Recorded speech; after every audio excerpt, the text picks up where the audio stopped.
এই দুনিয়া এখন তো আর সেই দুনিয়া নাই, মানুষ নামের মানুষ আছে দুনিয়া বোঝাই, সেই মানুষের ভিড়ে আমার আসল মানুষ নাই। ঠিক কিনা? আসল মানুষের বড় অভাব, মানুষের মতো মানুষ খুঁজে পাওয়া দুষ্কর। এই কোরআন এসেছে আমাদেরকে মানুষের মতো মানুষ বানাতে। এজন্য এই কোরআন থেকে শুনলে লাভ না লস?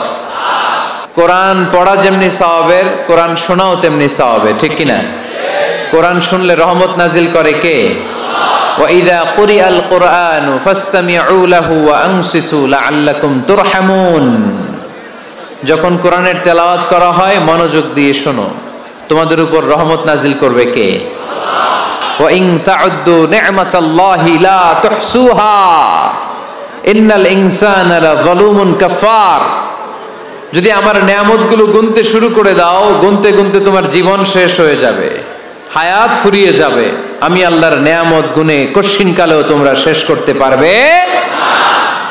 সাগরের জল যদি কালি হয়ে যায়, গাছের পাতা যদি খাতা হয়ে যায়, সাগরের জল নামক কালি দিয়ে গাছের পাতা নামক খাতার উপরে যদি আল্লাহর প্রশংসা লিখতে শুরু করে দেন, আল্লাহ বলে গাছের পাতাও ফুরিয়ে যাবে, সাগরের জলও ফুরিয়ে যাবে, কিন্তু আমার প্রশংসা করে তোমরা শেষ করতে পারবে না।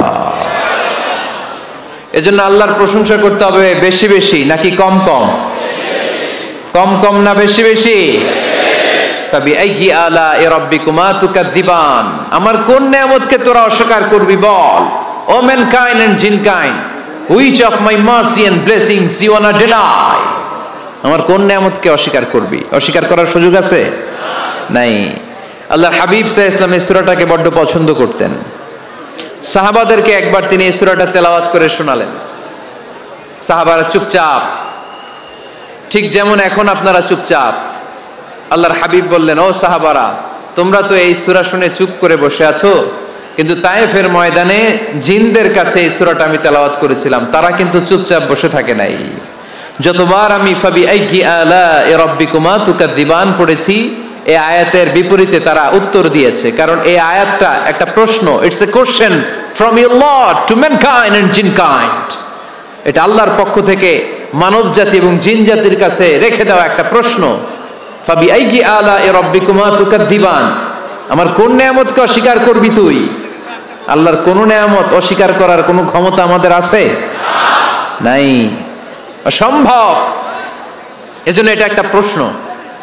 আল্লাহর হাবিব বললেন, ও আমার প্রাণের সাহাবারা, তোমাদের সামনে যখন সূরা রহমান তেলাওয়াত করলাম তোমরা চুপচাপ, কিন্তু তায়েফের ময়দানে যখন জিনদের কাছে তেলাওয়াত করেছি তখন তারা চুপচাপ থাকে নাই।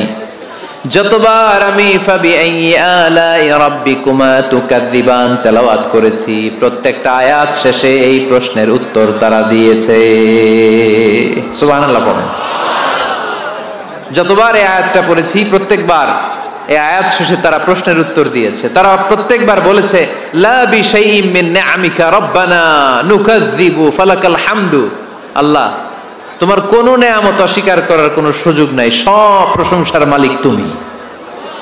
আবার যখন এই আয়াতটা আমি পড়েছি আবার উত্তর দিয়েছে, আবার আমি পড়েছি আবার উত্তর দিয়েছে। এরকম একবার নয়, দুইবার নয়, পাঁচবার নয়, 10 বার নয়, 31 বার এই আয়াতটা তেলাওয়াতের পর পর জিনেরা এই আয়াতের উত্তর আমার সামনে দিয়েছে। সুবহানাল্লাহ পড়েন। লা বিশাইইম মিন নিআমিকা রাব্বানা নুকাযযিবু ফালাকাল হামদু। We cannot deny any of your mercy and blessings. All praises to you. All praises to you. সব ক্ষমতার মালিক একজন, চিল্লায় বলতে হবে, তিনি কে? তিনি হচ্ছেন আল্লাহ। সূরাতু আর রহমান, সূরার নাম কি? আরো জোরে বলেন। কোরআনের 55 নম্বর সূরা এটা। কত নাম্বার? আয়াত আছে 78টা। কয়টা? সূরাটা মাক্কি সূরা। কি সূরা? এবার প্রশ্ন করি, উত্তর দেন। এই সূরাটা কোরআনের কততম সূরা? 55। আয়াত কয়টা? 78টা। মাক্কি না মাদানী? মাশাআল্লাহ, এই তো আপনারা উত্তর করতে পেরেছেন। এই সূরাটার একটা চমৎকার নাম আছে। বাইহাকী শরীফে আল্লাহর হাবিব সাল্লাল্লাহু আলাইহি ওয়াসাল্লাম ইরশাদ করেন, ইন্না লিকুল্লি শাইইন আরুস ওয়া আরুসুল কুরআনি সূরাতু আর-রাহমান। আল্লাহর হাবিব বললেন, সবার জন্য একজন নববধূ আছে, কোরআনেরও একটা নববধূ আছে। কোরআনের নববধূর নাম হচ্ছে সূরা আর-রাহমান। আওয়াজ করে সুবহানাল্লাহ বলতে পারলেন না? নববধূ বুঝেন তো? হ্যাঁ, নতুন বউ। নববধূ মানে কি? আল্লাহর হাবিব বললেন, ইন্না লিকুল্লি শাইইন আরুস ওয়া আরুসুল কুরআনি সূরাতু আর-রাহমান। সবার জন্য একটা নববধূ আছে, কোরআনেরও একটা নববধূ আছে।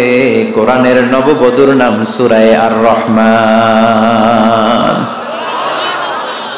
নববধূ যেমনি বাসর রাতে হাতে পায়ে আলতা মেখে, বেনারসি শাড়ি পরে, লিপস্টিক দিয়ে, খোপায় ফুল দিয়ে, জুয়েলারি পরে, অর্নামেন্টস পরে, মেকআপ করে, পার্লারিং করে তার স্বামীর জন্য ওই রাতে সে নিজেকে উজাড় করে সাজায়, ঠিক কিনা?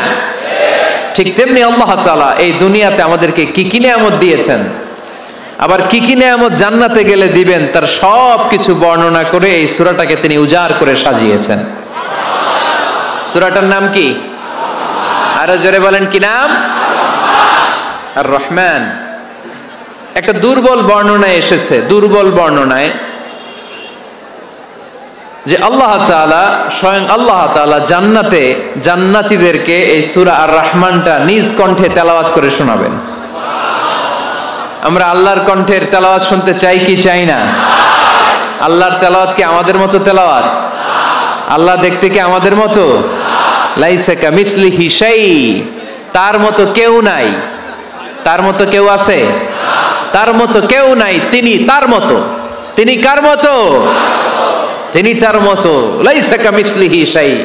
জান্নাতীরা যখন জান্নাতে ঢুকবে, আল্লাহ তাআলা প্রশ্ন করবেন, ও জান্নাতীরা, এই কোরআনে যত নাজ নেয়ামতের বর্ণনা দিয়েছিলাম তার সবগুলো কি তোমরা পাই টু পাই বুঝে পেয়েছো? জান্নাতীরা বলবে পেয়েছি। হঠাৎ এক জান্নাতি হাত তুলে বলবে, আল্লাহ একটা জিনিস তো পাই নাই। সবাই বলে পাইছি, তুমি পাও নাই। কি পাও নাই? কয় আমনেরই তো পাই নাই। সুবহানাল্লাহ পড়বেন না? আপনাকেই তো পাই নাই। সব দেখলাম, সব খাইলাম, সব দেখলাম, কিন্তু আপনারে তো দেখলাম না।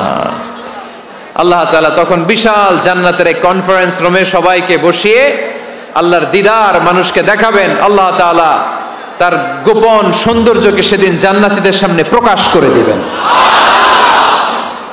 আল্লাহর হাবিব বসবেন ওই কনফারেন্স রুমে সবার সামনে। আল্লাহর হাবিবের পেছনে বসবে অন্যান্য নবীরা, তারপরে সোহাদা, সালেহীন, আউলিয়া সবাই বসবে।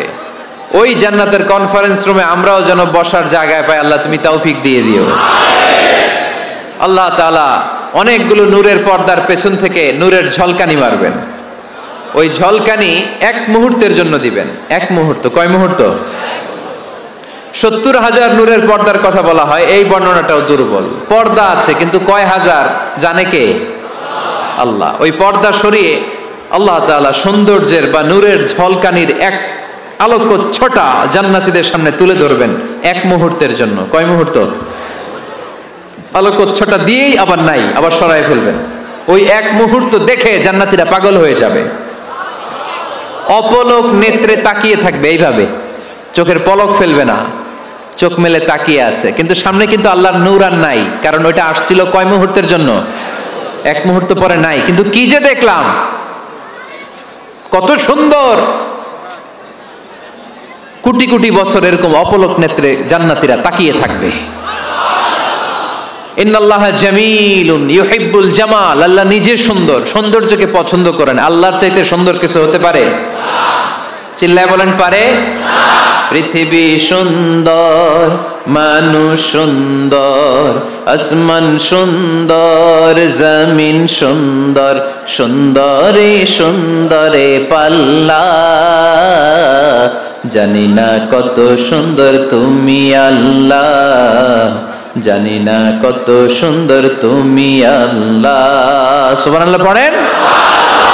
আল্লাহ তাআলা তার সৌন্দর্যকে সেদিন জান্নাতীদের সামনে তুলে ধরবে। এই সূরাটা নাজিলের একটা ব্যাকগ্রাউন্ড আছে। আল্লাহর হাবিব সাল্লাল্লাহু আলাইহি সাল্লাম মক্কার জমিনে কাফিরদেরকে দাওয়াত দিতে লাগলেন, আল্লাহর ইবাদত করো, আল্লাহর জিকির করো। আল্লাহর প্রশংসা করো। এরকম দাওয়াত দিতে দিতে কিছুদিন পরে বিষ্ণু ইসলাম বলতে শুরু করলেন, রহমানের ইবাদত করো, রহমানের জিকির করো, রহমানের পায়ে সেজদায় লুটিয়ে পড়ো। তখন কাফেররা প্রশ্ন শুরু করে দিল, মুহাম্মদ এতদিন বলতা আল্লাহ, এখন কইতেছো রহমানের কথা, আসলে কোনটা? আল্লাহরে তো আমরা চিনি, রহমানরে তো আমরা চিনি না। আল্লাহর দাওয়াত দিচ্ছ, আল্লাহর গুণগান গাইছো, আল্লাহকে আমরা চিনি জানি, কিন্তু রহমানটা আবার কে? সে আবার কবে আসলো, কোত্থেকে আসলো, কবে থেকে আছে, কতদিন থাকবে? রহমানরে তো আমরা চিনি না। ওরা রহমান চিনে না। এজন্য আল্লাহ তাআলা রহমানকে চিনায় দেওয়ার জন্য আর রহমান নামে একটা সূরাই নাজিল করে দিলেন। وَإِذَا قِيلَ لَهُمُ اسْجُدُوا لِلرَّحْمَنِ قَالُوا وَمَا الرَّحْمَنُ, যখন তাদেরকে বিশ্বনবী বললেন রহমানের পায়ে সেজদা দাও, রহমানের জন্য সেজদায় লুটিয়ে পড়ো, ক্বালু ওয়ামার রহমান, তারা বলল রহমানটা আবার কে? রহমান কে? আল্লাহ চিনি, রহমানরে তো চিনি না। এখন রহমানকে এটা চিনানোর দরকার আছে না নাই? রহমানকে এটা চিনানোর জন্য আল্লাহ তাআলা আর রহমান নামে কোরআনে একটা সূরা নাজিল করলেন। চিল্লায়ে পড়েন আল্লাহু আকবার। কাফেরদেরকে জানানোর জন্য রব্বুল আলামিন সূরাত আর রহমান নাজিল করলেন আর বললেন, আর রহমান আল্লামাল কুরআন খলাকাল ইনসান আল্লামাহুল বায়ান। দয়াময় রহমান শেখালেন কোরআন, বানালেন ইনসান শেখালেন বায়ান। দয়াময় রহমান শেখালেন কোরআন, বানালেন ইনসান শেখালেন বায়ান। দয়াময় রহমান শেখালেন কোরআন, বানালেন ইনসান শেখালেন বায়ান। দয়াময় রহমান শেখালেন কোরআন, বানালেন ইনসান শেখালেন বায়ান। আল্লাহু আকবার। আল্লাহ বলেন রহমানকে চিনো না? আর রহমান আল্লামাল কোরআন খলাকাল ইনসান আল্লামাহুল বায়ান। আমি হলাম রহমান, আমি দয়াময়, আমি মেহেরবান। আমার দয়ার কোনো শেষ নাই, আমার মায়ার কোনো শেষ নাই। আমার দয়া ভালোবাসা ছাড়া এই পৃথিবীতে কোনো কিছু হওয়া সম্ভব। ওয়াসিআত রাহমাতি কুল্লা শাই, সব জায়গায় আমার আল্লাহর রহমত আছে না নাই? আল্লাহর রহমত ছাড়া এক ফোঁটা বৃষ্টি আকাশ থেকে জমিনে ঝরে? আল্লাহর রহমত ছাড়া একটা গাছের পাতা মাটিতে পড়ে? আল্লাহর রহমত ছাড়া একটা শ্বাস আমরা ভেতরে ঢুকাতে পারি? আল্লাহর রহমত ছাড়া পৃথিবীতে কিচ্ছু সম্ভব না। চিল্লায় বলেন ঠিক কি না? আমার আল্লাহর দয়া ভালোবাসা যে কত বেশি আমরা জানি না, আমরা জানি না। আরশের বুকে আল্লাহ বিশাল সাইনবোর্ডে লিখে রেখেছেন, সাবাকাত রাহমাতি গাদাবি, সাবাকাত রাহমাতি গাদাবি। এর মানে হচ্ছে আমার রাগের উপরে আমার দয়া বিজয় লাভ করেছে। সাবাকাত রাহমাতি গাদাবি, আমার রাগও আছে, আল্লাহর রাগ আছে না? আমার দয়াও আছে, আল্লাহর দয়া আছে না? আল্লাহ বললেন আমার রাগও আছে, আবার আমার দয়াও আছে, তবে জেনে রেখো আমার রাগের চেয়ে দয়া বেশি। আল্লাহর কোনটা বেশি? দয়া বেশি। আমাদের পাপ অন্যায় যত বড় হোক, মনে রাখবেন আল্লাহর দয়া তার চাইতেও বড়। নাকি ছোট? আপনি যত বড় পাপ করেন না কেন, আমাদের জন্য আল্লাহর পক্ষ থেকে দয়া আছে না নাই? বনি ইসরাইলের এক লোক সিরিয়াল কিলার ছিল, খালি মার্ডার করতো, সিরিয়াল মার্ডার। একটা, দুইটা, তিনটা, 10টা, 5টা করতে করতে করতে করতে 99টা মার্ডার করেছে। কয়টা? এলাকায় আছে নাকি এরকম কেউ? 99টা মার্ডার। কল্পনা করা যায়? 99 জন মানুষকে সে নিজ হাতে হত্যা করেছে। 99 মার্ডার করার পরে তার মনে ভয় আসলো, হায় রে, না জানি আল্লাহ আমার সাথে কেমন আচরণ করে আখিরাতে। আমার তওবা আছে কিনা কপালে জানি না, আমার তো ক্ষমা নাই, কি করব আমি? তো সে লোকজনদেরকে জিজ্ঞেস করলো আমার ক্ষমা আছে কিনা, এটা কে বলতে পারবে? আমাকে আল্লাহ মাফ করবে কিনা? তারা সবাই বললো এই এলাকায় এক আল্লাহর ওলি আছে, তার কাছে যাও। সে আল্লাহর ওলির কাছে যেয়ে বলে, ও আল্লাহর ওলি, আমি 99টা হত্যা করেছি, 99টা মার্ডার, আমার কপালে ক্ষমা আছে কিনা তুমি একটু বলো। আল্লাহর ওলি কই, কি বললা? 99টা মার্ডার। হায় হায় সর্বনাশ, তোর কোনো ক্ষমা নাই। এবার যে মার্ডার করছে কয় আমার যেহেতু ক্ষমা নাই, তোরে বাঁচায় রেখে লাভ কি, তোরেও দিলাম শেষ করে। এবার সেঞ্চুরি করে ফেলাইছে। কথা বুঝতেছেন? আমার যেহেতু ক্ষমা নাই, তো তোরে বাঁচায় রেখে কি লাভ, তোরেও শেষ করে দিলাম। এবার সেঞ্চুরি। কিন্তু সেঞ্চুরি করার পরেও ভয় আছে না নাই অন্তরে? অন্তরে তো আল্লাহর ভয়। কই যাবে? খুঁজতে লাগলো কে সমাধান দিতে পারবে। একজন বলল ওই এলাকায় একজন বড় আলেম আছে, ওই আলেমের কাছে যাও। সে আলেমের কাছে যেয়ে বলে, আলেম আমি 99টা হত্যা করেছি, এখন আমার বড্ড ভয় হয়, আল্লাহ আমারে মাফ করবে কিনা, তুমি একটু আমারে বলো। আলেম বলে, তোমার গুনাহ যত বড়ই হোক, আমার আল্লাহর দয়া তার চাইতেও বড়। তুমি কি পাপ করেছো, কি অন্যায় করেছো তুমি? তুমি জানো না আমার রব কত মেহেরবান, তিনি কত দয়ালু, তিনি ভালোবাসার আধার, তিনি করুণার আধার। তোমার পাপ অন্যায় যদি হয় খালের পানির সমান, বিলের পানির সমান, আমার আল্লাহর দয়া সাগরের পানির সমান। তোমার পাপ আর অন্যায় যদি হয় পাহাড়ের সমান, আমার আল্লাহর ভালোবাসার দয়া হচ্ছে আকাশের সমান। তুমি যদি তওবার মতো তওবা করতে পারো, ক্ষমার মতো ক্ষমা চাইতে পারো, চোখের পানি ছেড়ে, চোখের পানির বড় দাম, চোখের পানির মধ্যে বিশাল কারিশমা, এটা আল্লাহ খুব পছন্দ করে। 2 ফোঁটা পানি আল্লাহ পছন্দ করে। এক, জেহাদের ময়দানে শহীদের গা বেয়ে ঝরে পড়া রক্তের ফোঁটা। 2 হচ্ছে অনুতপ্ত বান্দার চোখের পানির ফোঁটা। বান্দা যখন অনুতপ্ত হয়ে চোখের পানি ছেড়ে কাঁদে, তার চোখের পানি চোখ বেয়ে নাকের ডগা বেয়ে মাটিতে পড়ার আগেই ওই অনুতপ্ত বান্দার সব গুনাহ আল্লাহ মাফ করে দেয়। সে জিজ্ঞেস করলো আমার ক্ষমা আছে কিনা? আলেম বলে আছে, ক্ষমা আছে। তওবার মতো তওবা করো, তাওবাতান নাসুহা। তওবার মতো তওবা করলে আল্লাহ ঠিকই মাফ করবে। সে এতটাই অনুতপ্ত হলো, এতটাই, সে আল্লাহর কাছে ক্ষমা চাইতে শুরু করলো। আলেম পরামর্শ দিল, তুমি যে এলাকায় থাকো এলাকাটা ভালো না, এলাকাটা ছাড়ো, এখানে সব ডাকাতদের এলাকা, তুমি একটা ভালো এলাকায় যাও, ওখানে যে তওবা করে ভালো মানুষ হয়ে যাও। সে নিয়ত করে কাপড় চোপড় গুছিয়ে ভালো এলাকায় যাবে। ঘর থেকে বেরোয়ার সাথে সাথেই মালাকুল মাউত চলে আসছে, তার রুহু কবজ করে ফেলছে। এখন রুহুকে নিয়ে যাবে। ফাজাআত মালাইকাতুর রাহমা ওয়া মালাইকাতুল আযাব। রহমতের ফেরেশতারাও আসছে, আযাবের ফেরেশতারাও আসছে। রহমতের ফেরেশতারা বলে না না, সে তওবার নিয়ত করেছে, যদিও তওবা করতে পারে নাই, যদিও ভালো এলাকায় যেতে পারে নাই, তওবার নিয়ত করেছে, অনুতপ্ত হয়েছে, ক্ষমা চাওয়ার চিন্তা করেছে, আমরা তার রুহু নিয়ে ইল্লিনে রেখে দেব। আযাবের ফেরেশতারা বলে না না, 99টা হত্যা করার পরে আরো একটা হত্যা করে সেঞ্চুরি করেছে, এখনো তো ভালোভাবে তওবা করতে পারে নাই, তার রুহুটা নিয়ে আমরা সিজ্জিনের ভেতরে ঢুকায়ে দেব। 2 দল ফেরেশতার মারামারি, এ বলে আমরা নিব, এ বলে আমরা নিব। ঝগড়া আছে না নাই? আল্লাহ বললেন রাখো রাখো, ঝগড়ার দরকার নাই। এক কাজ করো, যেখানে মারা গিয়েছে ওইখান থেকে ফিতা দিয়ে মাপতে শুরু করো।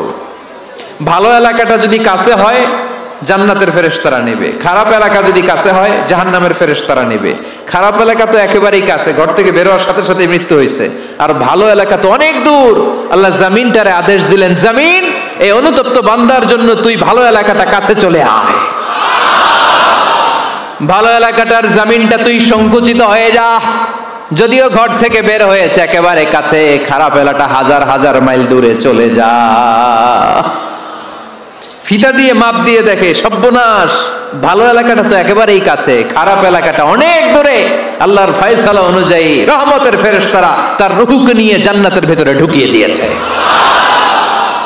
99টা হত্যা করার পরে আরো একটা হত্যা করে সেঞ্চুরি, 100টা খুন করছে।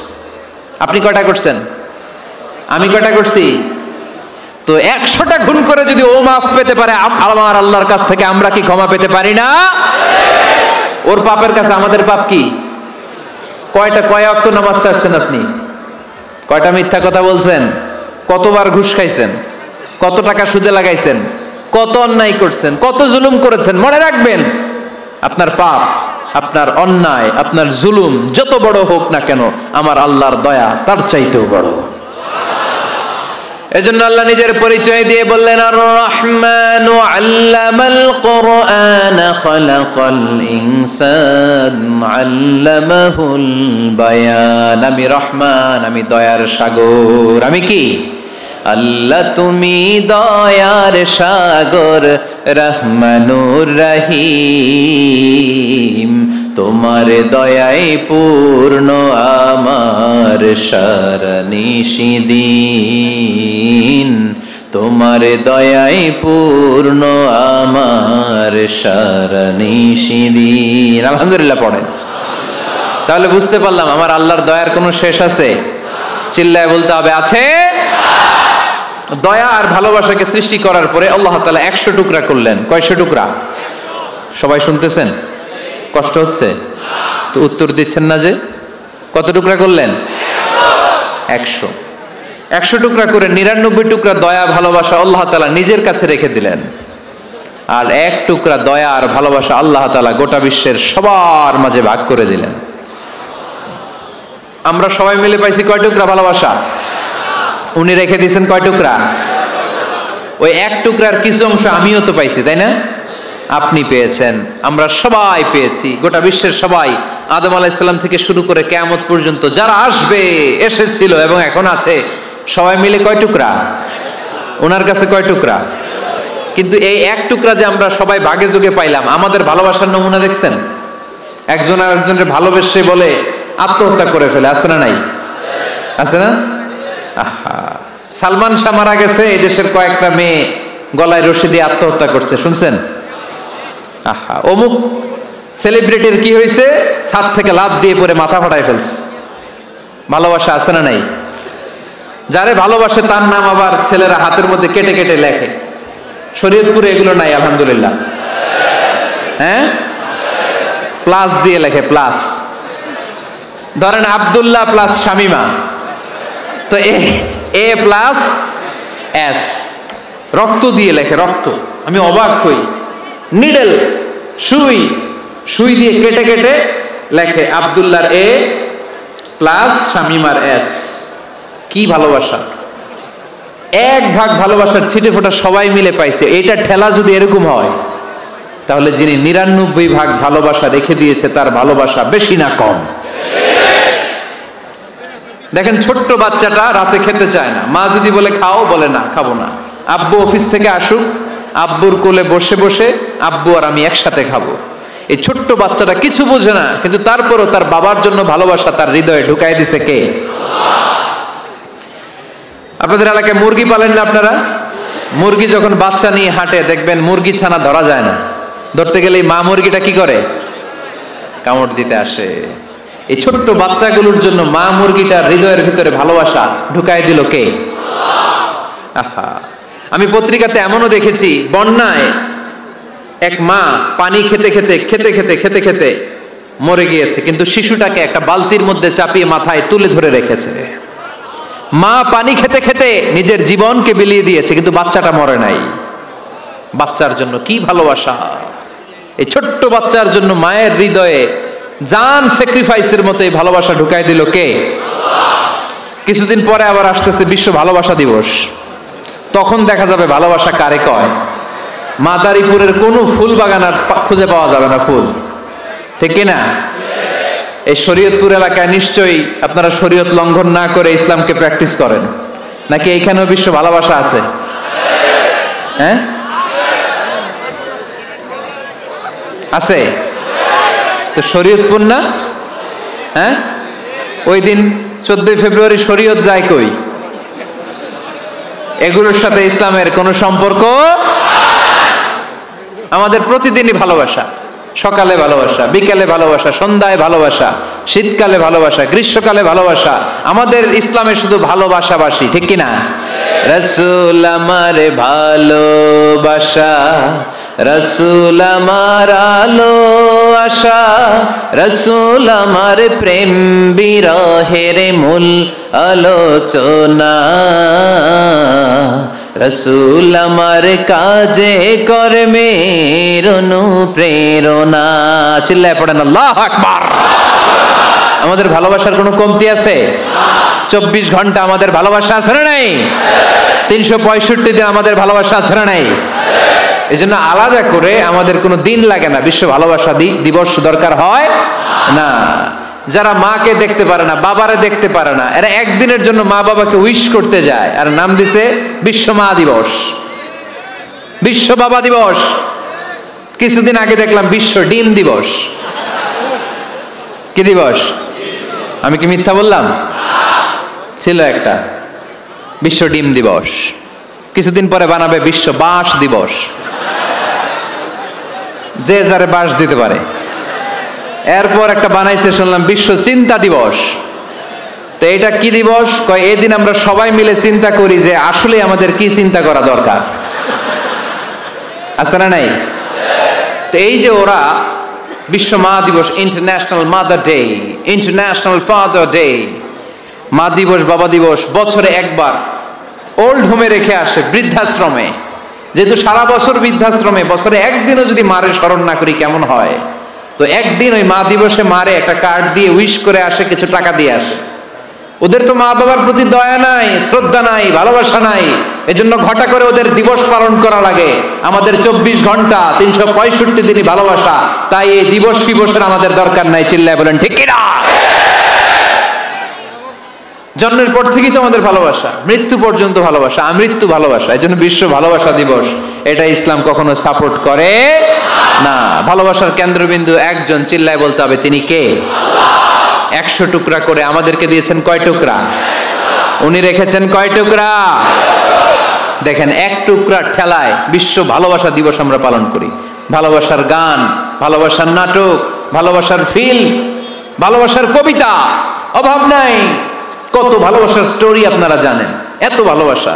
কিন্তু সবাই মিলে ভালোবাসার এক অংশ আমরা ভাগে যোগে পেয়েছি। এক অংশের নমুনা যদি এমন হয়, 99 টুকরা ভালোবাসা যিনি রেখে দিয়েছেন নিজের মধ্যে, তার ভালোবাসা বেশি না কম? চিল্লায় বলেন বেশি না কম? এজন্য আমরা আল্লাহর ভালোবাসার ভিখারি, আমরা আল্লাহ তাআলার রহমতের ভিখারি। আল্লাহর রহমত ছাড়া কেউ কোনোদিন জান্নাতে যেতে পারবে কোনোদিন নিজের আমল নিয়ে বড়াই করবেন না। আপনারা কি ভাবেন যে আপনার আমল দিয়ে আপনি জান্নাতে যাবেন? শরীয়তপুরের আজকের এই প্যান্ডেলে যারা বসে আছেন, কার এরকম ভরসা আছে যে হুজুর আমি এত আমল করেছি, আমার আমলের বদৌলতে আমি জান্নাতে ঢুকবো? কে কে আছেন দেখি? আল্লাহর ওলি আছে এরকম কোন আল্লাহর ওলি? হ্যাঁ আছে? নাই। আল্লাহর হাবিব বললেন আল্লাহর রহমত ছাড়া, ভালোবাসা ছাড়া কেউ কোনোদিন জান্নাতে ঢুকতে পারবে। আম্মা জান আয়েশা বললেন ইয়া রাসূলুল্লাহ আপনিও না? আল্লাহর হাবিব বললেন না আমিও না, তবে আল্লাহর রহমত আর দয়া সেদিন আমাকে ঘিরে রাখবে। মান নুকিশা উযিবা, যার হিসাব আল্লাহ সেদিন চাইবেন সে ধরা খেয়ে যাবে। সব সময় আল্লাহর কাছে এই দোয়াটা যেন আমরা করি, আল্লাহ কিয়ামতের দিন তুমি আমার হিসাব নিও না, আল্লাহ তুমি আমার বিচার বসিও না, আল্লাহ তুমি দয়া করে আমারে মাফ করে দিও। আল্লাহ যার বিচার করবেন ও জাহান্নামে যাবে, আর যার বিচার করবেন না সে জান্নাতে যাবে। আল্লাহ যদি বিচার করে আর পাই টু পাই হিসাব নেয়, নামাজ পড়লি না কেন, রোজা রাখলি না কেন, মিথ্যা বললি কেন, খাদ্যে ভেজাল দিলি কেন, মাছে ফরমালিন দিলি কেন, যৌতুক খাইলি কেন, ঘুষ খাইলি কেন, উল্টাপাল্টা করলি কেন, জিনা করলি কেন, একটার পর একটা প্রশ্ন বানে যদি সেই ভয়ঙ্কর দিনে আল্লাহ আমাদেরকে জর্জরিত করে, আমাদের কোনো উত্তর আছে? সেদিন আমাদের বাঁচার কোনো উপায় আছে? তাই আমরা সবাই আল্লাহর কাছে দোয়া করবো, আল্লাহ কোনো বিচার টিচার মানি না, আমরা কোনো বিচার করতে পারবো না, দয়া করবা। কথা কয় না? কি করবে? এবার আওয়াজ করে বলেন, বিচার চান না দয়া চান? রোজ হাসরে আল্লাহ আমার করোনা বিচার, আল্লাহ করোনা বিচার, পড়েন আমিন। রোজ হাসরে আল্লাহ আমার করোনা বিচার, আল্লাহ করোনা বিচার, বিচার চাহি না তব দয়া চাহে এ গুনাহগার, আল্লাহ করোনা বিচার, পড়েন আমিন। তিনি যদি দয়া করেন তবেই আমরা জান্নাত যেতে পারবো, ঠিক কিনা? এজন্য আল্লাহ বললেন আর রহমানু আল্লামাল কুরআন খালাকাল ইনসান আল্লামাহুল বায়ান। আমি হলাম রহমান, কাফেররা বলে রহমানকে জানি না, রহমানকে চিনি না। আল্লাহ বলে রহমান রে চিনে নাও, আমার নাম রহমান, আমি দয়ালু, আমি মেহেরবান। ঠিক কিনা? এজন্য প্রতিদিন সূরা ফাতিহায় দ্বিতীয় আয়াতটা আমরা কি পড়ি? আর রহমান আর রাহিম। ঠিক কিনা? তিনি দয়ার সাগর, তিনি মায়ার সাগর। আমরা বললাম আল্লাহ ঠিক আছে, আমরা বুঝেছি আপনি দয়ার সাগর, আর আপনি কি করেন? দ্বিতীয় আয়াতে আল্লাহ বললেন আল্লামাল কোরআন, আমি কোরআন শিক্ষা দেই। শুধু দয়ার সাগর হয়ে আমি আল্লাহ বসে থাকি নাই, তোমাদের হেদায়েতের জন্য আমি কোরআন নাজিল করে দিয়েছি। আল্লামাল কোরআন, আমি কোরআন শিক্ষা দেই। আমাদেরকে কোরআন শিখিয়েছে কে? বিশ্বনবীকে কোরআন শিখিয়েছে কে? আল্লাহ। এজন্য দুনিয়াতেও যারা কোরআন শিখায় তাদের মর্যাদা বাড়ায় দেয় কে? বাংলার জমিনে যারা কোরআন শরীফ শিখায় এদের মর্যাদা সবচেয়ে কম, এদের বেতন সবচেয়ে কম, এরা সমাজে সবচেয়ে বেশি অবহেলিত। ঠিক কিনা? তা আল্লাহর কাছে এরা সবচেয়ে বেশি সম্মানিত। আল্লাহর হাবিব বললেন খায়রুকুম মান তাআল্লামাল কোরআন ওয়া আল্লামাহু, তোমাদের মধ্যে আল্লাহ তাআলার কাছে সবচাইতে প্রিয় শ্রেষ্ঠ ওই মানুষটা যে নিজে কোরআন পড়ে আবার অন্যরে পড়ায় দেয়। সুবহানাল্লাহ পড়েন। আপনি যদি কাউরে শুধু সূরা ফাতিহাটা শিখান, কোন সূরা?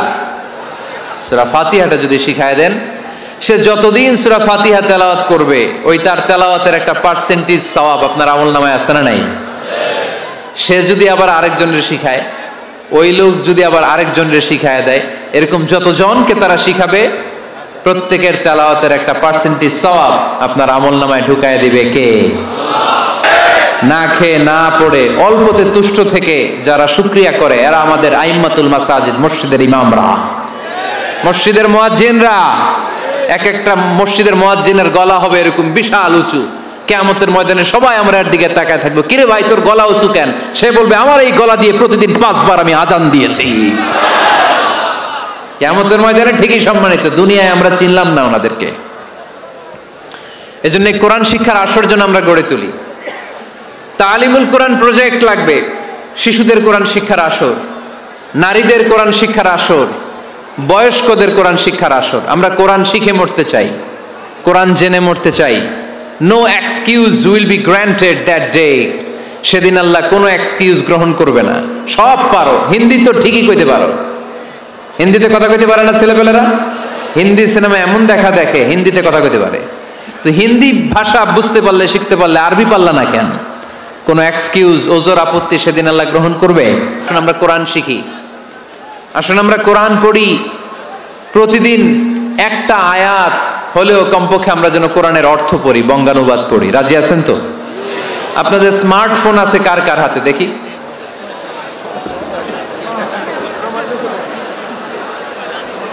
আপনারা কি অ্যানালগ? স্মার্ট আপনি? মাশাআল্লাহ। তোমরাও কি স্মার্ট? হ্যাঁ, ঠিক আছে, হাত নামাও, হাত নামান সবাই। তো এই যে স্মার্টফোন আসছে স্মার্ট বানাইতে, যেই ফোনের মধ্যে কোরআন নাই সে আনস্মার্ট। ঠিক কিনা? যার মোবাইলের ভেতরে কোরআনের অ্যাপস আছে, ডাউনলোড করে অ্যাপস রেখেছে, সেই হচ্ছে আসল smart. He is the real hero, he is the real smart. এজন্য মোবাইলের অ্যাপসের ভেতরে কোরআন ঢুকাইতে হবে। শরীয়তপুরের ছেলেরা খুব সহজ, অ্যান্ড্রয়েড সেট ইউজ করলে প্লে স্টোরে যাও, যে তুমি বাংলা কোরআন লিখো চলে আসবে। আইফোন যদি ইউজ করো অ্যাপ স্টোরে যাও, ওখানে যে বাংলা কোরআন লিখো চলে আসবে। সহজ। এত সহজ হওয়ার পরেও আল্লাহ কি বললেন আমরা যদি না শিখি, না জানি, আল্লাহ কি ক্ষমা করবে? যা বলার সব আল্লাহ বলে দিয়েছে এই কোরআনে। এই কোরআনে শুরু হয়েছে বিসমিল্লাহির রহমানির রহিম দিয়ে, মানে বা দিয়ে। কি দিয়ে? চিল্লায় বলেন না, কি দিয়ে? বা দিয়ে। আর এই কোরআন শেষ হয়েছে সূরাতুন নাস দিয়ে, যে সূরার শেষ আয়াত হচ্ছে মিনাল জিন্নাতি ওয়ান নাস। বার সিন মিলাইলে কি হয়? বাস। এবার বাসে চড়া শরীয়তপুর শহরে যাব। ওই বাস না, এই বাস মানে যথেষ্ট, এই বাস মানে সাফিসিয়েন্ট, কাফি। আল্লাহ বুঝালেন এই 30 পারায় 114টা সূরায় আমি যা দিয়েছি এটাই বাস, যথেষ্ট, নতুন করে আর কিচ্ছু লাগবে না। চিল্লায় বলেন ঠিক কিনা? এজন্য মোবাইলে কোরআনের অ্যাপস ঢুকাইবেন। কে কে ঢুকাইবেন আজকে থেকে দেখি? আমারে দেখানোর জন্য হাত তুলছেন? দেখাতে হবে একজন রে, তিনি কে? আল্লাহরে দেখান, আল্লাহর ফেরেশতারে দেখান। এখন কই মারছে হাত? আল্লাহর ফেরেশতার কথা কইছি, আমি ভয় ঢুকছে। ঢুকাবেন। এদিকে হাত তোলে না কেন? আছে, মাশাআল্লাহ, হাত নামান। আল্লাহ তুমি সব ভাইদেরকে কবুল করো। আমরা যেন মোবাইলে হিন্দি সিরিয়াল না দেখি, আমরা যেন ড্যান্স না দেখি, উলঙ্গ নৃত্য যেন না দেখি, আমরা যেন এই মোবাইলে কোরআন পড়ি, আমরা কান দিয়ে যা শুনবো তাতে যেন সওয়াব হয়, আমরা চোখ দিয়ে যা দেখবো তাতে যেন সওয়াব হয়, ঠিক কিনা?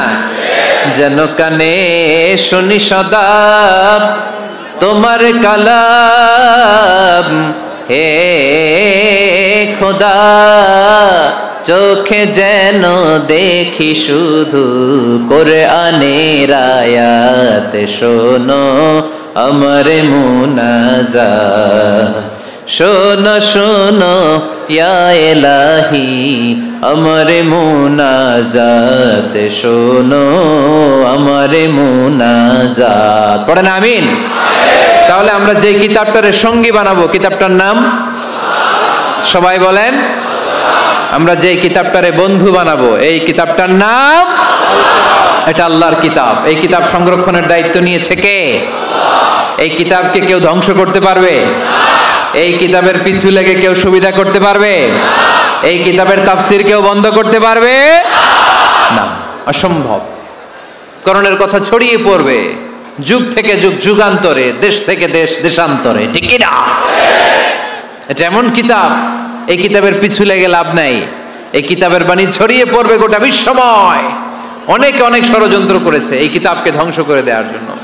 আমাদের এই খোদ ভারতবর্ষে ষড়যন্ত্র হয়েছিল। ব্রিটিশরা যখন চলে গিয়েছিল, ওরা প্ল্যান করেছিল এই কিতাবকে কি করে আমাদের থেকে ডিটাচ করা যায়, কেমন করে আলাদা করা যায়। এর একটা কমিটি করে দিয়েছে, আপনারা গবেষণা করে দেখেন এই ভারতবর্ষ থেকে কেমন করে কোরআন দূর করা যায়। তারা বুদ্ধি করে বলল, এক কাজ করি, কারণ তাদের কোরআনের কপিগুলো মসজিদ থেকে বের করে আমরা আগুন দিয়ে জ্বালাই দিব, তাইলেই কোরআন শেষ। কোরআনের কপি যদি আগুন দিয়ে জ্বালায় দেওয়া হয়, তাহলে তার পৃথিবীতে কোরআন থাকবে না? না থাকবে? যদি আগুন লেগে ধ্বংস হয়ে যায়, ধ্বংস হয়ে যায়, যদি আগুন লেগে যায়, পুড়ে যায় পৃথিবীর সব বইয়ের দোকান, বিশ্ব থেকে হারাবে না পবিত্র কোরআন, বিশ্ব থেকে হারাবে না পবিত্র কোরআন, ঠিক কি না? পরে দেখলো না রিসার্চে গন্ডগোল আছে, অ্যানালাইসিস ভুল। আবার নতুন কমিটি পাঠালো তারা ইংল্যান্ড থেকে, 33 সদস্য বিশিষ্ট কমিটি। তারা এসে গবেষণা করে দেখলো না, এই কোরআন আগুনে জ্বালাই দিলে কোরআন দূর হবে না। কারণ আমরা ভারতবর্ষের হেফজখানাগুলোতে যে দেখেছি, ছোট্ট বাচ্চারা মাথা দুলিয়ে দুলিয়ে কোরআন পড়ে। কোরআন তারা শুধু কাগজেই লিখে রাখে না, সিনার ভিতরে গেঁথে রাখে। ওই কোরআন মুসলমানদেরকে শিখিয়েছে কে? সে আল্লাহ বললেন, আর রহমানু আল্লামাল কুরআন খালাকাল ইনসান আল্লামাহুল বায়ান। আল্লাহ বললেন, আমি মেহেরবান, আমি কোরআন শিখিয়েছি। আমরা বললাম, আল্লাহ আর আপনি কি করেন? আল্লাহ বলেন, খালাকাল ইনসান, আমি মানুষ বানিয়েছি। সুবহানাল্লাহ পড়েন। আমাদেরকে তৈরি করেছে কে? জোরে বলতে হবে, কে? মানব সৃষ্টির 3টা পদ্ধতি কোরআনে পাওয়া যায়। পদ্ধতি নাম্বার 1, বাবাও নাই মাও নাই। এই পদ্ধতিতে আল্লাহ কাকে বানাইছে বলেন? আদম আর হাওয়া আলাইহিস সালাম, এদের বাবা মা ছিল। 2 নম্বর পদ্ধতি হচ্ছে মা আছে কিন্তু বাবা নাই। এই পদ্ধতিতে আল্লাহ কাকে বানালেন? কি নাম? ঈসা আলাইহিস সালাম। 3 নম্বর পদ্ধতি হচ্ছে মাও আছে বাবাও আছে। এই পদ্ধতিতে আল্লাহ কাদেরকে বানিয়েছেন? আমাদেরকে বানিয়েছেন। তাহলে পদ্ধতি কয়টা? 3টা। আদম আলাইহিস সালামকে বানানোর পদ্ধতিও 3টা। প্রথমে আল্লাহ 3 লাজিব এঁটেল মাটি নিলেন, তারপর নিলেন হামাইম মাসনুন কাদামাটি, তারপরে এটারে বানালেন ঠনঠনে শুকনো মাটি। সাইয়েদনা আদম আলাইহিস সালামের অবয়ব তৈরি করলেন 60 হাত লম্বা করে। সাইয়েদনা আদম আলাইহিস সালামকে যখন আল্লাহ বানিয়েছেন কয় হাত লম্বা? সহিহ বুখারীর বর্ণনা, লাম্মা খালাকাল্লাহু আদামা ওয়া কানা তুলুহু 60 যিরাআন, আল্লাহ তাআলা যখন আদম আলাইহিস সালামকে বানালেন 60 হাত বা 60 গজ লম্বা করে বানালেন। আপনারাও যারা জান্নাতে যাবেন 60 হাত লম্বা হয়ে জান্নাতে ঢুকবেন। কয় হাত লম্বা? সুবহানাল্লাহ পড়বেন না? আদম আলাইহিস সালামকে বানালেন। আবার মায়ের পেটে যে আমরা বড় হলাম, এখানেও আমাদের 3টা ক্যাটাগরি, 3টা ধাপে তিনি আমাদেরকে বানালেন। মায়ের পেটে 9 মাস কি করছিলেন মনে আছে আপনাদের? শরীয়তপুরের ভাইরা মনে নাই? কেন? হ্যাঁ, আমাদের কারোরই মনে নাই, ঠিক কিনা? এই 6 মাস 8 মাস কই যে ছিলাম, কোথায় ছিলাম আমরা মনে করতে পারি না। স্মৃতির পাতা হাতড়িয়ে যত পিছনে যাই আর ভুলতে থাকি। মনে আছে ছোটবেলার কথা? মনে নাই। আমরা সবাই কিন্তু এত বড় ছিলাম না ভাই, ছোট্ট ছিলাম, ছোট্ট। মায়ের জরায়ুর দেয়ালের মধ্যে লেপ্টে ছিলাম। নুতফা, আলাকা, মুদগা, sperm drop, blood clot and the little flesh. ছোট্ট নাপাক পানি ছিলাম। ওইটারে আল্লাহ বড় করতে আরম্ভ করলেন। বড় করতে করতে রক্তপিণ্ড বানালেন। রক্তপিণ্ড থেকে আল্লাহ গোশতপিণ্ড বানালেন। আমরা প্রত্যেকেই এরকম একটা গোশতের টুকরা ছিলাম। এটার ভিতরে আল্লাহ কঙ্কাল ঢুকালেন, আমার স্কেলিটন, আমার কঙ্কালটা, আমার অবয়বটা ঢুকালেন।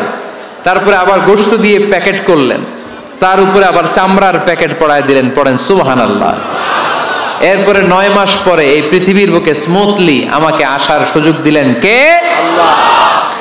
একথাই আল্লাহ সূরা আল মুমিনুনে বললেন, ওয়ালাকাদ খালাকনাল ইনসানা মিন সুলালাতিন মিন তিন সুম্মা জাআলনাহু নুতফাতান ফি ক্বারারিন মাকিন ثم خلقنا النطفة علقة فخلقنا العلقة مضغة فخلقنا المضغة عظاما فكسونا العظام لحما ثم أنشأناه خلقا آخر فتبارك الله أحسن الخالقين। পড়েন আল্লাহু আকবার। আপনারা উঠতেছেন কেন? উঠছেন কে কে দেখি? আপনার চেহারাটা দেখেন আমাকে। ওয়াশরুমে যাওয়ার জন্য? অনেক আগ থেকে বসে আছেন বোধহয়, না? আসর থেকে? দুপুর 3টা থেকে? আল্লাহু আকবার, আল্লাহু আকবার। তাহলে দোয়া করে দেই। আর না না না, ঠিক হবে না, কষ্ট হচ্ছে, আমি বুঝতে পারতেছি। আর কয়েক মিনিট শুনবেন? পড়েন পড়েন, লিল্লাহে তাকবীর, লিল্লাহে তাকবীর, লিল্লাহে তাকবীর। মায়ের পেটে আমাদেরকে তৈরি করলো কে? আল্লাহ। 10 মাস আমাদেরকে খাবার দিল কে? অক্সিজেন দিল কে? দেখেন, দুনিয়ার কেউ কিন্তু আমার খোঁজ নিতে পারে নাই ভিতরে যে পারছে। ওই গোপন জায়গায় একজন আমার রিজিক দিত, তিনি কে? আমার নাভির সাথে আমার মায়ের জরায়ুর একটা কানেকশন ছিল। ওই একটা লাইন দিয়ে আমাদের সবাইকে আল্লাহ খাবারের ব্যবস্থা করেছেন, পানির ব্যবস্থা করেছেন, বাতাসের ব্যবস্থা করেছেন। দুনিয়ায় আসার সাথে সাথে দুনিয়ার মানুষরা ওই খাবারের লাইনটা কেটে দেয়, ঠিক কিনা? দেখবেন সিজার করার পরে বাচ্চাদেরকে বের করে কেচি দিয়ে, যারা সিজার করে ডাক্তাররা কি করে?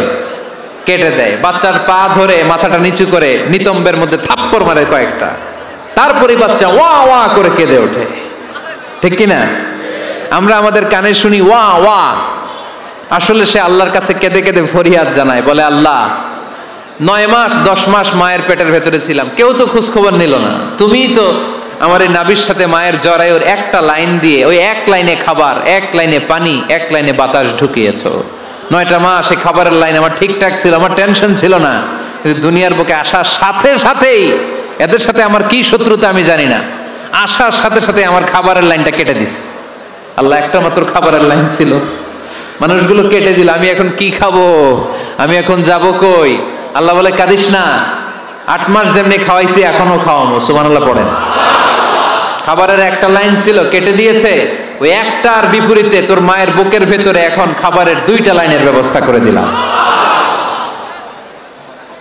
খালাকাল ইনসান, তিনি মানুষ বানিয়েছেন, মানুষের যা দরকার তার ব্যবস্থাও করে দিয়েছেন। চিল্লায় বলেন ঠিক কিনা? এজন্য আল্লাহ বললেন আর রহমানু আল্লামাল কুরআন খালাকাল ইনসানা আল্লামাহুল বায়ান। আমি মেহেরবান, আমি তোমাদের কোরআন শিখিয়েছি, আমি মানুষ তৈরি করেছি, আমি তোমাদেরকে ভাষা শিক্ষা দিয়েছি। সুবহানাল্লাহ পড়েন। আল্লামাহুল বায়ান, আমি তোমাদেরকে বয়ান শিখিয়েছি। এই যে আমরা বয়ান করি, আমাদের যে ভাষা, এই ভাষা কার দান? আমাদের বাংলা ভাষা কার দান? পৃথিবীতে অনেক ভাষা আছে, একটা ভাষার প্রকাশভঙ্গির সাথে আরেকটার মিল নাই। একটার প্রকাশভঙ্গির সাথে আরেকটার মিল নাই। চাইনিজরা চাইনিজ ভাষায় কথা বললে ইংরেজরা কিচ্ছু বুঝে না, ইংরেজরা বললে আরবরা বুঝে না, আরবরা বললে মালায়রা বুঝে না, মালায়রা বললে আফ্রিকানরা বুঝে না। সুবহানাল্লাহ পড়েন। আমি অনেক দিন দেশের বাইরে থাকি, 10 বছরেরও বেশি আমি পড়াশোনা করি, এখনো পিএইচডি করি। তো মিশরে যখন আমি পড়াশোনা করতাম তখন দেখতাম এক এক ভাষায় এক একজন কথা বলে। আমরা বাঙালিরা যদি কোনো কথা বলে হাসাহাসি করি, হেসে হেসে আমরা কুটি কুটি হয়ে যাচ্ছি, মরে যাচ্ছি, কিন্তু ওরা হাসে না, বিদেশিরা, ওরা বুঝে নাই তো। আবার ওরা যখন কথা বলে হাসে, আমরা কিছুই বুঝি না। সুবহানাল্লাহ পড়বেন না? ওইটা বাদ দেন, আমাদের বাংলাদেশে আসেন, আমাদের বাংলাদেশে এক এক জেলার সাথে আরেক জেলার ভাষার ভিন্নতা আছে না নাই? সুবহানাল্লাহ পড়বেন না? ঢাকার ভাষার সাথে ফরিদপুরের ভাষার অমিল, সিলেটের অনেক অমিল, চট্টগ্রামের অমিল আছে না নাই? সবচেয়ে বেশি অমিল সিলেটে আর চট্টগ্রামে, ঠিক কি না? ওনাদের ভাষাগুলো এমন, শুনলে বোঝার উপায় নেই যেটা বাংলা ভাষা না অন্য ভাষা, কিন্তু প্রত্যেক আঞ্চলিকতায় একটা মাধুর্যতা আছে না নাই? আল্লাহ পাক এই কোরআনের মধ্যে আঞ্চলিকতার দাম দিলেন। হিশাম বিন হাকিম বিন হিজাম কোরআন থেকে তেলাওয়াত করতে শুরু করলেন। এই তেলাওয়াত শুনে সাইয়েদনা ওমর ফারুক ওনার ঘাড় ধরে টেনে বিশ্বনবীর কাছে নিয়ে আসলেন। ওমর ফারুক বললেন, ইয়া রাসূলুল্লাহ, দেখেন হিশাম বিন হাজিম কেমন করে কোরআন পড়ে, দেখেন ভিন্নভাবে কোরআন পড়ে। আপনি শিখাইছেন একভাবে, ও পড়ে আরেকভাবে, ওর বিচার করেন। আসলে আরেকভাবে পড়ে নাই, অন্য আঞ্চলিকতায় পড়েছে। যেমন আমরা পড়ি ওয়াদ-দুহা ওয়াল লাইলি ইযা মা ওয়াদ্দাআকা রাব্বুকা ওয়া মা ক্বালা ওয়ালাল আখিরাতু খায়রুল লাকা মিনাল উলা। কিন্তু কোরআনের আরেকটা লাহাজা বা আরেকটা পড়ার পদ্ধতি আছে, যেখানে ওনারা পড়ে ওয়াদ-দুহা ওয়াল লাইলি ইযা সাজা মা ওয়াদ্দাআকা রাব্বুকা ওয়া মা ক্বালা। সুবহানাল্লাহ পড়বেন না? হাশিম বিন হিকাম এরকম বাঁকা করে পড়ছিলেন। ওমর ফারুক বাঁকাটা শিখেন না, উনি শিখছিলেন সোজা। ওমর ফারুক আবার সোজা সাপটা পছন্দ করতেন। সুবহানাল্লাহ পড়েন। বিশ্বনবী বললেন, হিশাম বিন হিজামকে তুমি ছাড়ো। বললেন, হিশাম তুমি কিভাবে পড়েছো? হিশাম বলে, আমি এইভাবে পড়েছি। বিশ্বনবী বললেন, হাকাযা উনজিলাত, এভাবেও নাজিল হয়েছে, সমস্যা নাই। ওমর তুমি কিভাবে পড়েছো? ওমর বললেন, আমি তো এইভাবে শিখেছি। বিশ্বনবী বললেন, এভাবেও নাজিল হয়েছে, সমস্যা নাই। উনজিলাল কুরআনু আলা সাবআতি আহরুফ ফাকরাউ মা তায়াসসারা মিনহু। আরবি ভাষা একটা, কিন্তু এর মধ্যে আঞ্চলিকতা আছে 7টা। এই 7টা আঞ্চলিকতা দিয়ে কোরআন নাজিল করেছে কে? আল্লাহ। এজন্য আঞ্চলিকতার মর্যাদা আল্লাহ কোরআনেও দিলেন। এজন্য বললেন, আর রহমানু আল্লামাল কুরআন খালাকাল ইনসান আল্লামাহুল বায়ান।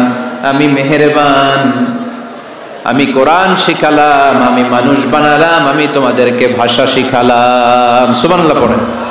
এরপর আল্লাহ বললেন, আশ-শামসু ওয়াল কামারু বিহুসবান ওয়ান নাজমু ওয়াশ-শাজারু ইয়াসজুদান। সুবহানাল্লাহ। আশ-শামসু ওয়াল কামারু বিহুসবান, চাঁদ আর সূর্য আমি তৈরি করেছি তোমাদের হিসাবের জন্য। হিসাব আছে না নাই? কতদিন এক বছর আপনাদের শরীয়তপুরে?